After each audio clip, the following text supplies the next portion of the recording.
Hello সবাই, কেমন আছেন? আশা করি সবাই অনেক ভালো আছেন। আগারগাঁ বিমান বাহিনী জাদুঘরে চলে এসেছি। আর এখানে চারিদিকে বিমান আর বিমান, সেই যুদ্ধ আমল থেকে শুরু করে বিশ্বযুদ্ধের সময় থেকে শুরু করে এই পর্যন্ত অনেকগুলা বিমান এখানে আছে, যুদ্ধ বিমান সহ আরও অনেক কিছু। আর সেটাই আজকে আপনাদেরকে দেখাবো। চলেন তাহলে দেখা যাক। এখানে প্রথমেই কিন্তু আপনাকে টিকিট কেটে দেন তারপরে ঢুকতে হবে। আর টিকিট না কাটলে কিন্তু এখানে আপনাকে অবশ্যই ঢুকতে দিবে না এবং অ্যালাউ করবে না। তো অবশেষে টিকিটটা কেটে আমরা আস্তে আস্তে ঢুকে পড়লাম। তো এখানে দেখি যে দেখতেই পাচ্ছেন কতগুলো বিমান। এগুলোতে আপনি চাইলে কিন্তু উঠতেও পারবেন এবং ওঠার জন্য আপনাকে কিন্তু এক্সট্রা টাকা পে করতে হবে অবশ্যই।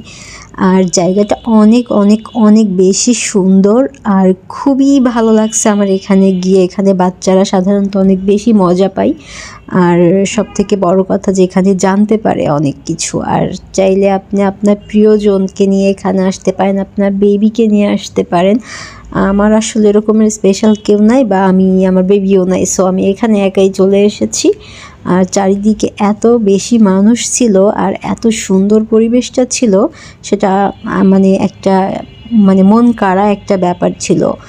আর আমি কিন্তু এখানে উঠি নাই বিমানে, বাট আপনারা চাইলেই কিন্তু এখানে টিকিট কেটে উঠতে পারেন। অনেক বেশি ভিড় ছিল, আমার এত ঠেলাঠেলি করে ওখানে ঢোকার কোনো ইচ্ছা ছিল না, এই জন্য আমি এখানে ঢুকি না। আর এখানে অনেকগুলো বোমা ছিল, যেটা সেই যুদ্ধ আমল থেকে এখানে রয়েছে। আর এই জায়গাটায় কিন্তু আপনি চাইলে ঢুকতে পারবেন, বাট এখানে কিন্তু ঢুকতে গেলে আপনাকে এক্সট্রা 20 টাকা টিকিট কেটে তারপরে ঢুকতে হবে, ঠিক আছে?